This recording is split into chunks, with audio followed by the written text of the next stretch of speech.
Hello everyone and welcome back to the Artificial DM. Today I have a pair of stories that are going to both cover kind of the same type of topic. They're both RPG horror stories. I'm going to be honest, one of the stories is pretty darn short, but I do go on a little bit of a rant because the material in it is so packed and needed to be addressed. If you are uncomfortable with a little more darker tones in relation to their interactions, both in the game and outside of the game, this would be a good point for you to click off of the video. I've got tons of other stories that you can listen to, and there are other channels that you can listen to, but I really felt that these stories needed to be read. Anyway, let's go ahead and get into these RPG horror stories. This is from Tasaki368. Abuse and sexual destroy new DM's first campaign. This story begins when I was in my sophomore year of high school. The party consisted of me playing a human monk, my sister playing a really cool Myconid sorcerer, and my sister's boyfriend of the time, we'll call it Gerald, playing a half-orc barbarian. DM was a close friend. We were a pretty tight-knit group. This was my DM's first time DMing, since I was the DM most of the time in our games. He had a really cool setting worked out that was a post-apocalyptic fantasy hybrid. We played for about 5 or 6 sessions, and DM had a real knack for interesting traps and dangerous encounters. An early trap gets my sister's character burned alive. We end up retconning her death, but resetting her level. We're level 2 or 3 at this point. No big deal. The issue was in Gerald's reaction. He berated her for what was honestly a pretty simple mistake, given the context. Gerald was also into very sexually explicit humor. He really liked South Park, and was really fond of that style of humor. Nothing wrong with that, he just took it too far sometimes. He would constantly joke about his half-orc's huge dick. DM and I thought it was funny, sister didn't seem to mind. In hindsight, it's a bit disheartening though. Eventually, Gerald and my sister would take prolonged breaks from the game. Later on, I found out they would go to my sister's room to have relationship arguments in private, and he choked her on several occasions during these arguments. He also once started yelling at her about cosplay, so it's pretty telling he was just an angry person who had his own issues he needed to sort out. What's worse is that my sister was afraid to tell. Obviously irrational, but she was being abused so she wasn't in a stable mindset. Sometimes they would go off, do their thing, and come back looking happy as ever. Apparently there were several occasions where I would banter with him right after he abused my sister, without my knowledge of course.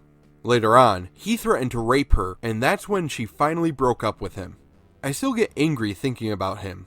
She has also since told me that Gerald abused his pets, and as you know, that's a surefire sign of a serial killer in the making. After that, we replaced Gerald with one of my sister's friends, who we'll call Kathy. She played a chaotic neutral drow rogue. Yeah, that stereotype.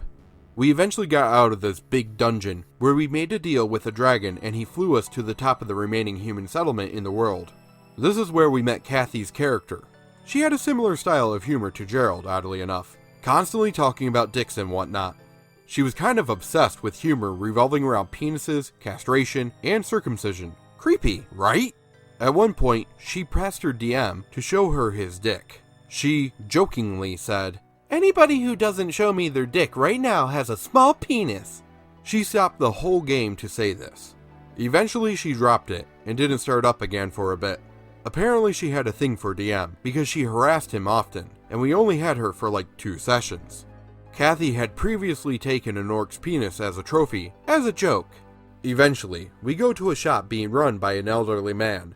Kathy proceeds to beat the shopkeep to death with a severed orc penis, presumably because she was bored. Then she sets the shop on fire. We end the session there for the night. This ends up derailing DM's campaign so hard that we just stopped playing D&D for a few months. Eventually, Kathy and my sister have a falling out, and nobody has to tolerate her anymore. Fast forward to me in year 2 of college. My sister is doing a lot better these days, and from what I gather, Gerald is a college dropout with a job in fast food. Still play D&D with DM friend, except I DM now, and we have a different group. DM friend is still beaten up about not being able to finish his story, which he says was only just starting to get good, before Kathy killed it. He doesn't seem to care that much about the sexual harassment from Kathy though. That part just annoyed him apparently. One of these days, he wants to DM for our current group, and when the time comes, I'll let him. I don't know about you, but if I found out about either of these players in my games, I would seriously want them to be kicked. Abuse and sexual harassment are not tolerable.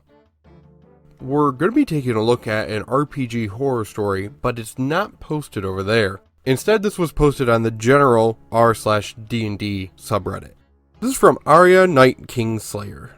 DM had my character raped, and I feel like I ruined our game by being upset. My friend group and I are new D&D players. It's relevant that my brother as well as my ex-boyfriend are in our group, and we still have feelings for each other. Just doesn't work right now. Our DM knows all this. Our DM is one of his childhood friends who I thought was a super awesome, smart dude, and we've been having a great time playing for about 4 months. My character is a 16-year-old girl. Our DM actually made my character for me. So last night during our session, my brother wasn't there, which I feel was a factor in this happening. I didn't get to play much. I shot at a Hydra, and that was literally all I got to do. Then, our DM says my character disappeared, and we'll find out where she went later. I hang out for an hour, vibe, all is fun. Then we discover my character is in a dungeon with a bunch of pregnant women chained to the walls who are repeatedly raped by a monster. This vivid description of this was disturbing. Women bleeding from places. It was very brutal. Here's where it's worth noting that I am a rape victim, and everyone in the group, except DM, is aware of that.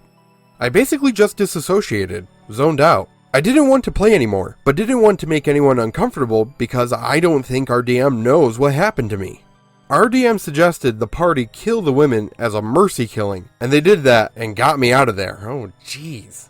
I just didn't want to play anymore, and went and hung out alone because I had bad anxiety and started thinking a lot about my past. While I was alone, my ex-boyfriend lost his shit on our DM. He questioned what the point of it was. Had nothing to do with our story, just a 5-minute subplot. Called him a creep and said it was fetishy. Our DM cried, and then my ex-boyfriend kicked him out. I don't know how our DM expected to play out a rape fantasy on the girl his friend has feelings for, in front of him, and not expect some backlash. But okay. We never talked about boundaries like this ahead of time in our game, but we probably should have. Our games have only ever included graphic violence, nothing like that, and I felt extremely violated. Our DM is a very, very smart guy. It felt so out of character and intentional. There were plenty of NPC women in the dungeon. Why did he need to also insert my 16-year-old character, and where was my say in this? I feel really terrible. I really liked our DM and feel blindsided, but worry he didn't know what he was doing. He just made a mistake. I don't know. I just feel bad. We've been a tight group. Does anyone have any experience with this type of thing happening in their game? I worry it's just a misunderstanding because we weren't clear enough about boundaries. The DM has a problem. The DM knows he crossed a boundary. There's no question there. Chances are he wouldn't have pulled that nonsense had OP's brother been there. I wonder if it was the DM using the character as a fetish material, or if he kind of likes OP and he was using it as a way to hint that he's sexually attracted to her. With that, here's a little bit of a PSA. It doesn't matter if you're playing a great game with people you know who are your friends or not.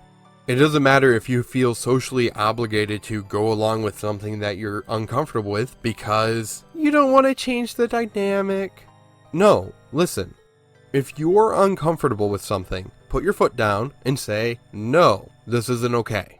Honestly, I really like the X in this story. He booted the DM, even though they're both pretty close friends. It doesn't matter if OP was a rape victim or not. It just matters for the fact that she's a person. Even if I was in a game and the DM had my character, male, female, a tube of toothpaste, it doesn't matter, and described a graphic rape scene or the aftermath of a graphic rape scene, I wouldn't be comfortable with that. And the DM needs to know that's not okay. Keep that on your own fetish material between you and your own journal or whatever. It is okay to walk away from a situation. It's also okay to go, you know, I like you as a person, but honestly, I don't like how you play this game. And therefore, we're not playing together anymore. And OP probably won't ever hear the story, but honestly, do not feel like you tore the group apart. That wasn't from your actions. The DM tore the group apart. He brought up a scenario that was not acceptable to bring up at a table and expected all of you to implement it and go along with it like it was okay. If the DM is willing to sit down with them and talk it out, maybe apologize, a sincere apology, then maybe the group doesn't have to be torn apart. But as it stands right now, that DM should not be running games anymore. What did you think of the stories? Be sure to let me know down in the comments below. If you did enjoy the video, please hit the like button. It really does help my channel out, as it allows YouTube to know that people are enjoying the content. That's going to do it for today. And until next time, hope you feel inspired.